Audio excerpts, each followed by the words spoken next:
ചെയ്യാൻ പാടില്ല. അതിലൊരു വിട്ടുവീഴ്ച കേസിൽ ചെയ്യരുതെന്ന് പറഞ്ഞ ആളാണ്. രണ്ടാമത് ഫോറസ്റ്റ് അയാളോട് വേറെ ആരോടും പെരുമാറാത്ത രീതിയിൽ ക്രൂരമായി എക്സസ് ആയി പെരുമാറിയെന്ന് പരാതിപ്പെട്ടവരും നമ്മൾ തന്നെയാണ്. പിന്നീട് അത് കറക്റ്റ് ചെയ്തു ആ കാര്യം. ഇനി അയാൾ പണ്ട് അയാൾ പറഞ്ഞല്ലോ തെറ്റ്, ആ കേസ് നടക്കട്ടെ. അയാളെ ഒന്ന് പിടിച്ചിട്ടുണ്ടെങ്കിൽ ആ കേസ് നിയമപരമായി നടക്കട്ടെ. എന്നും അയാളെ വേട്ടയാടാൻ പാടില്ല.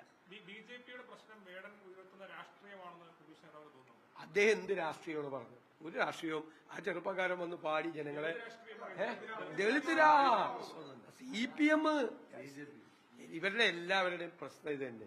കാര്യത്തോട് അടുക്കുമ്പോൾ അറിയാം ഇവരുടെ എല്ലാം യഥാർത്ഥത്തിലുള്ള സ്വഭാവം നമുക്ക് നന്നായിട്ട് അറിയാം.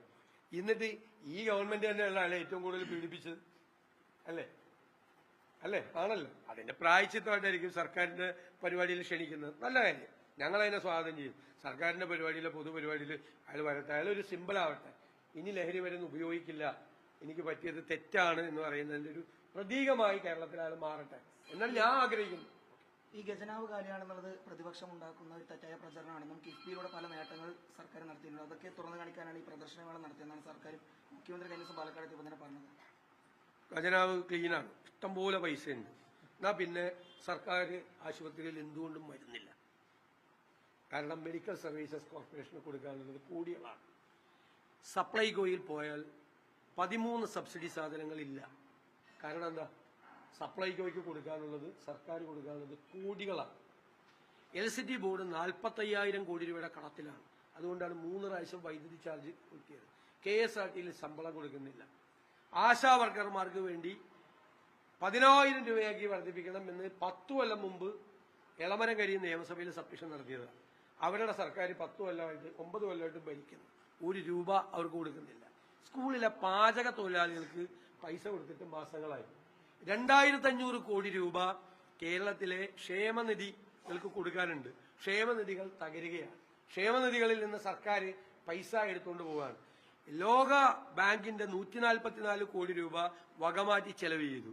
സർക്കാർ ജീവനക്കാർക്ക് കൊടുക്കാനുള്ളത് 60,000 കോടിയാണ്. ജലജീവൻ മിഷൻ കേന്ദ്ര സംസ്ഥാന ഗവൺമെന്റ് കോടികളാണ്, 100 കണക്കിന് കോടി രൂപയാണ് കോൺട്രാക്ടർമാർക്ക് കൊടുക്കാനുള്ളത്. PWD കരാറുകാർക്ക് കൊടുക്കാനുള്ളത് കോടികളാണ്. നെല്ല് സംഭരണം, പാലക്കാട് നിന്നല്ലേ ഞാൻ സംസാരിക്കുന്നത്, നെല്ല് സംഭരണം പാളി, നാളികേര സംഭരണം ഇല്ല. PRS ബാങ്കിൽ നിന്ന് ഇപ്പൊ ബാങ്കുകൾ കൊടുക്കുന്നില്ല. PRS കാരണം ബാങ്കുകൾക്ക് സർക്കാർ കൊടുക്കുന്നില്ല. ഇഷ്ടം പോലെ പൈസ ആണെങ്കിൽ പിണറായി വിജയൻ ഈ കാശകം കൊടുക്കും. ഖജനാവിൽ ഇഷ്ടം പോലെ പണം നിറഞ്ഞു കവിയാണെങ്കിൽ ഈ കാശൊക്കെ അങ്ങോട്ട് കൊടുക്ക്. ഒരു പൈസയില്ല. ഉമ്മൻചാണ്ടി സർക്കാർ അധികാരത്തിൽ നിന്ന് ഇറങ്ങി പോകുമ്പോൾ 1.56 ലക്ഷം കോടി രൂപയായിരുന്നു പൊതുക്കടം. അത് അതിന്റെ ഇക്കോണമിയായിട്ട് ബന്ധപ്പെടുമ്പോൾ അത് മാനേജ് ചെയ്യാവുന്നതാണ്. GSTP അനുപാതം എന്ന് പറയും. GSTP കടം അനുപാതം 2026 10 കൊല്ലം കഴിയുമ്പോൾ